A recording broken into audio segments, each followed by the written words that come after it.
So hello friends, back to the my channel. आप देख रहे हैं most beautiful channel Bhupendra. My name Bhupendra Singh. Okay, आज बात करते हैं यार, बायोलॉजी के नोट्स बनाने चाहिए क्या नहीं, या मतलब बायोलॉजी नोट्स कैसे बनाएं, कहाँ से, या मतलब बुक में लिखें या शॉर्ट नोट्स बनाएं, या मतलब फुल लेंथ ही बनाएं, क्या करें, या एनसीईआरटी बुक्स रहती हैं खाली उसमें ही बना दें। हमें क्या नोट्स बनाने चाहिए यार, ये बात तो बताने वाला हूँ मैं। आप जैसे कि अब मुझे थोड़ा करने एक्सपीरियंस है, आपके जैसा ही मैं भी, पर मुझे जो एक्सपीरियंस है उसके साझा करना चाहता हूँ। मैं आपको थोड़ी घनी एडवाइस देना चाहता हूँ, आपको मतलब नोट्स कैसे बनाने चाहिए और क्या बनाने चाहिए। ठीक है यार, सबसे पहले बात करते हैं हमें लेक्चर्स जो हम मतलब ऑफलाइन ले रहे हैं ऑनलाइन। मतलब कि जैसे कर हम यार ऑनलाइन लेक्चर्स लेते हैं, ऑनलाइन जब हम लेक्चर लेते हैं हमें यार नोट्स जो बनाने चाहिए ना बायोलॉजी की, मैं खाली बायोलॉजी की बात करूंगा और किसी में फिजिक्स केमिस्ट्री की बात नहीं कर रहा हूँ। जैसे हम बायोलॉजी की क्लास लेते हैं, बायोलॉजी की हमने क्लास ली, क्लास किया, जो मैं अपने ओपिनियन से मानता हूँ बहुत से बच्चे ऐसे होते हैं यार, बायोलॉजी की क्लास चल रही है, धुआंधार बुक खोल लेंगे, मतलब बुक्स पढ़ेंगे नहीं, मतलब बुक्स खोल लेंगे और लेक्चर ले लेंगे। फिर उससे उसको मतलब जब तो उनको पता लग जाएगी किस में क्या है और कैसे है, पर यार जब ही ऐसा होता है कुछ समय बाद, मतलब एक दिन बाद 2 दिन बाद हमारे पास उसका रिवीजन करने के लिए नोट्स नहीं होते, और बुक से हम पढ़ते हैं तो बुक से इतना क्लियर नहीं होता कि हमें यार पता लग जाए कि यार ये बिल्कुल एक्यूरेट है या कुछ है। इस वजह से हमारा क्लियर नहीं हो पाता, ये बहुत बड़ी दिक्कत हो जाती है रिवीजन करने के टाइम पर, और लास्ट में तो बहुत बड़ी दिक्कत हो ही जाती है इसमें। ओके, जैसे कि मैं आपको बताता हूँ यार, हमें सबसे पहले स्टार्टिंग फेज स्टेप 1 जो हमारा है ना, जो हमारा स्टेप 1 है नोट्स बनाने के लिए यार, नोट्स सबसे पहले यार आप जैसे करो, आप जैसे कोई लेक्चर ले लो, मतलब बायोलॉजी का लेक्चर चल रहा है पहला ही, जैसे कल हम बॉटनी का लेक्चर ले लेते हैं, cell cycle and cell division का कोई लेक्चर है, वो लेक्चर चल रहा है, तो हमें यार जैसे सर पढ़ा रहे हैं ऑनलाइन, सर ने जैसे पढ़ाया, हमने उसको प्रॉपर नोट जो सर ने लिखा था ना ब्लैक बोर्ड पे, जो भी हमने बोर्ड पे लिख रहे हैं स्मार्ट बोर्ड्स पे, वो हमने गैलन सर ने जो जो बताया हमने लिख लिया नोट्स में एक्यूरेट। ओके, और उसके बाद हमने एनसीईआरटी पढ़ ली, ठीक, और फिर हमने उसको उस चैप्टर को एक बार पढ़ लेंगे, पहले हमने प्रॉपर नोट्स बना लिए, ठीक है ना, फिर हमने जब उसे पढ़ लेंगे उससे हमारा 60-70% 80% चैप्टर क्लियर हो जाएगा, जिसके चलते ही यार हमें इतना पता लग जाएगी कि हमें क्या करना चाहिए अब। फिर उसके सबसे बेस्ट तरीका है फिर शॉर्ट नोट्स। शॉर्ट नोट्स यार, उसके शॉर्ट नोट्स वही बना सकता है जिस बंदे ने पहले उस चैप्टर को 1-2 बार पढ़ लिया हो, उससे पहले कोई शॉर्ट नोट नहीं बना सकता। मतलब जो जब आपको चैप्टर क्लियर नहीं होगा ना, जब लोग आप नोट्स नहीं बना सकते, सबसे पहले हमें फुल लेंथ लेक्चर के नोट्स बनाने ही पड़ेंगे। ये बेसिक नीड है बायोलॉजी की। बायोलॉजी के एक बार तो नोट्स फुल लेंथ वाले बनाने ही पड़ेंगे, ठीक है ना। जैसे बहुत से बच्चे उनका ड्रॉप हो जाते हैं, उनको पहले लेक्चर मतलब पहले से ही नोट्स बनने हैं, वो अवॉइड कर सकते हैं नोट्स को। वे अपने एनसीईआरटी में अपने नोट्स जो पुराने नोट्स हैं, जो अब लेक्चर चल रहे नहीं, न्यू लेक्चर चल रहे, तो आप उनको लेक्चर लीजिए, आपके पास नोट्स हैं, उसमें बस थोड़ा सा अंतर होगा, आप उस एक्सटर्नल पॉइंट को अपने बुक में लिख लीजिए या अपने यार नोट्स में ऐड कर लीजिए, उसमें आप कर सकते हैं। पर जो न्यू फ्रेशर बच्चा है जिसने एक बार भी नोट्स नहीं बना रहे यार, वो स्टार्टिंग फेज है उसका, ऐसा है आपको यार नोट्स बनानी चाहिए सबसे फर्स्ट बार। जब लोग आप नोट्स नहीं बनाओगे आगे जाकर आपको दिक्कत होनी है 100%, इसमें कोई दो राय नहीं है, 100% दिक्कत होगी, ठीक है ना। आपको सबसे पहले यार मेरी मानो, सबसे पहले ये है कि आप सबसे पहले नोट्स बनाओ, जो भी सर पढ़ाएं वो लिखा, बिल्कुल धुआंधार लिखा, ठीक है ना। बॉटनी या जूलॉजी आपको पहले तो फुल लेंथ लेक्चर बनाने हैं, फुल लेंथ जितने भी लेक्चर होंगे एक चैप्टर के 6 से 7 लेक्चर मिनिमम होते हैं ऑनलाइन में, तो 6-7 के लेक्चर आप जब बनाओगे ना, कॉपी देखो जैसे मैंने यार बना रखे नोट्स, ये मेरी नोट्स की कॉपी है, ठीक है ना, आपको दिख रही होगी नोट्स की कॉपी, देखो यार ये मेरे नोट्स हैं, देखो यार दिख रहे हो तो देखो, मैं आपको वैसे दिखा देता हूँ, ये मेरे बॉटनी के चैप्टर के नोट्स हैं, देखो आपको दिख रहे हो तो यार मैं पूरा प्रॉपर तो नहीं दिखा सकता, तो मेरे नोट्स नहीं मेरे भी, ठीक है ना। आपको नोट्स बनाने चाहिए, और जैसे बहुत से सबसे पहली बात जो मेरा फर्स्ट स्टेप ये था प्रॉपर नोट्स बनाने हैं, और सेकंड स्टेप बात करते हैं एनसीईआरटी की, ठीक, खाली नोट्स की बता रहा हूँ मैं अभी खाली, ठीक है ना।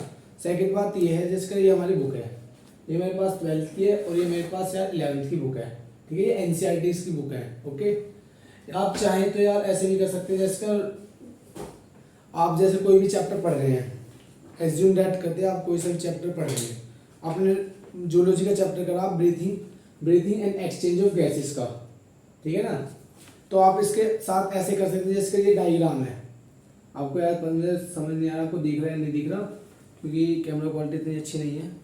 जिसके डायग्राम है तो आप यार ऐसे भी कर सकते हैं, मतलब इसके साइड साइड में भी लिख सकते हैं छोटा छोटा करके, मतलब ये पर प्रॉपर नोट्स के बाद ही लिखना है। ये भी ऐसे नहीं कि नोट्स नहीं बने आप इसमें लिख रहे हैं। देखो जैसे यहाँ है अंडरलाइन कर ली, कुछ बात नहीं है तो उसकी समझने की बात है, ऐसे ऊपर लिख लो थोड़ा ना, ठीक है ना। आपको ऐसे ही करना है। आपको जैसे टेबल्स हैं इनको ऐसे कलरफुल कर सकते हो आप, ठीक। जो जो इंपॉर्टेंट लाइंस हैं ऐसे ही आप एनसीईआरटी से ही कर सकते हैं। बहुत से बच्चे नोट्स नहीं बनाते, मतलब मेरा मानना ये है कि पहले आप प्रॉपर नोट्स बनाए और एनसीईआरटी की जब रीडिंग करें। बहुत से पॉइंट ऐसे होते हैं कि आपको पता है ये इंपॉर्टेंट है, क्योंकि आप जिस चीज़ के बारे में यार 2-4 बार पढ़ लेंगे ना, जिस चैप्टर को मतलब एक बार चैप्टर पढ़ ले, फुल लेंथ लेक्चर ले लिए उसकी, तो आपको इतना अनुमान हो जाएगा कि आप यार क्या चीज़ अंडरलाइन करनी है, क्या नहीं करनी, और क्या एक्सटर्नल पॉइंट वहाँ पर जोड़ना है। आप ऐसा भी कर सकते हैं। आप जब वहाँ पर एक्सटर्नल पॉइंट जोड़ेंगे ना, फिर आपको ये रहेगा कि लास्ट में जब जाओगे, लास्ट में जब काफ़ी टाइम हो जाएगा, तो 8-9 महीने हो जाएगा, आपका सिलेबस लगभग पूरा सा हो जाएगा। तो उसके बाद आपको क्या चाहिए, शॉर्ट नोट्स। आप शॉर्ट नोट्स ऐसे ही बना सकते हैं जिसके बुक में एक्सटर्नल पॉइंट लिखे, बायोलॉजी होता है ना खाली, जैसे एनसीईआरटी है, एन फुल लेंथ लेक्चर आपके पास है ही, मतलब फुल लेंथ वाले नोट्स जो हैं वो आपके पास होंगे। तो जो आपके छोटे छोटे पैराग्राफ्स, मतलब जो इंपॉर्टेंट पॉइंट है, आप एनसीईआरटी जो है ये इसके साइड में एनसीईआरटी के में आप लिख लें। जैसे बुक है और देखो जैसे ये है, यहाँ मैंने आपको देख रहा हो तो हल्का फुल्का शो हो रहा हो, तो यहाँ आपको देखो मैंने लिख रखा है हल्की फुल्की, मतलब अंडरलाइन कर दें और इसके ऊपर भी लिख सकते हैं। आपके शॉर्ट नोट्स की तरह भी काम बन सकते हैं। पर शॉर्ट नोट्स कैसे बनाते हैं, सबसे बड़ा क्वेश्चन ये भी आता है। शॉर्ट नोट्स जो बायोलॉजी के शॉर्ट नोट्स आपको मतलब बता दी कि पहले देखो स्टेप 1 आपको नोट्स बनाने, स्टेप 2 आपको एनसीईआरटी की रीडिंग भी करनी है गैल, मतलब जो भी पढ़ो, लेक्चर लिया, नोट्स बनाए, उसके बाद एक बार एनसीईआरटी रीडिंग, ठीक है ना। एनसीईआरटी की रीडिंग करते ही आपको क्लियर पूरा। जब आप नोट्स बना के नोट्स के इसके बाद लेक्चर लेने के बाद नोट्स बनाएंगे और फिर उसके बाद एनसीईआरटी रीडिंग करेंगे, तो आपको हर लाइन क्लियर होती जाएगी, ठीक है ना। फिर थर्ड बात ये कि शॉर्ट नोट्स भी बहुत इंपॉर्टेंट चीज़ है यार, बहुत बेनिफिट भी देती है। शॉर्ट नोट्स बनाने भी चाहिए। लास्ट में आके यार सबसे ज़्यादा काम शॉर्ट नोट्स से आते हैं, जब यार एक साथ में 2-3 चैप्टर का रिवीजन करना रहता है ना।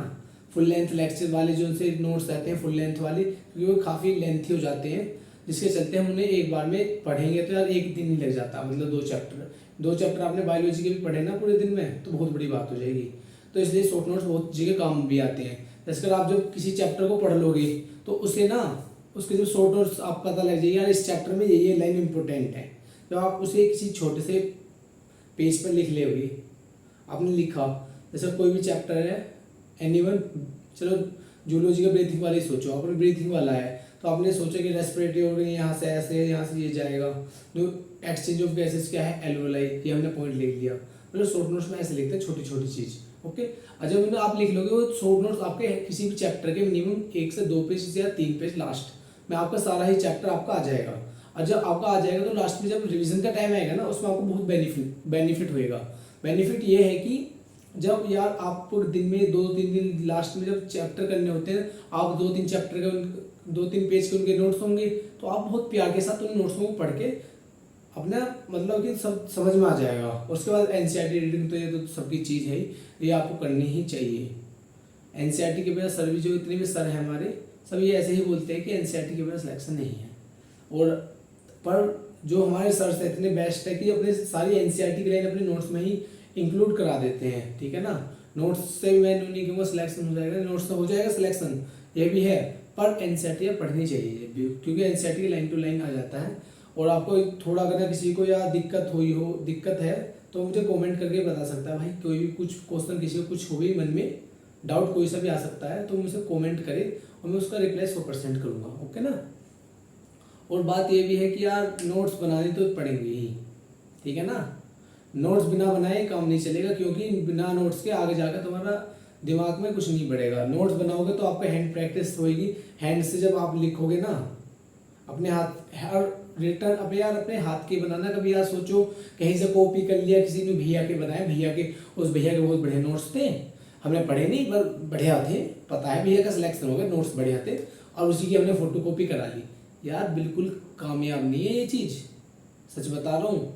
आपने उस भैया के नोट्स कर लिए, आप देख रहे हो लेक्चर चल रहे हैं, समझ में नहीं आएगा, सर कुछ और लिखवा देंगे, आप यहाँ खुद ऐसे नहीं होने का। जिस सर से आप लेक्चर लो उसी के नोट्स बनाओ, फर्स्ट टाइम है तो फ्रेशर हो तो, और उसी से ही पढ़ो, ठीक है ना। ऐसे ही करना है, आप खुद नोट्स बनाओ अपने, फिर लास्ट में जाकर अपने थोड़े शॉर्ट नोट्स बनाओ। आपका यही बायोलॉजी का बेस्ट तरीका है नोट्स बनाने का, ठीक है ना। ओके, इन्हीं बातों के साथ हम चलते हैं। ओके बाय, और आगे ही कुछ शानदार वीडियो के साथ आपके साथ मिलेंगे। किसी को कोई भी दिक्कत हुई हो आप कमेंट्स में बता सकते हैं, कुछ भी आपको डाउट हो एनीवन किसी भी चीज़ में, तो आप कमेंट बॉक्स में आपको लिख सकते हैं। इसके साथ हम थैंक यू।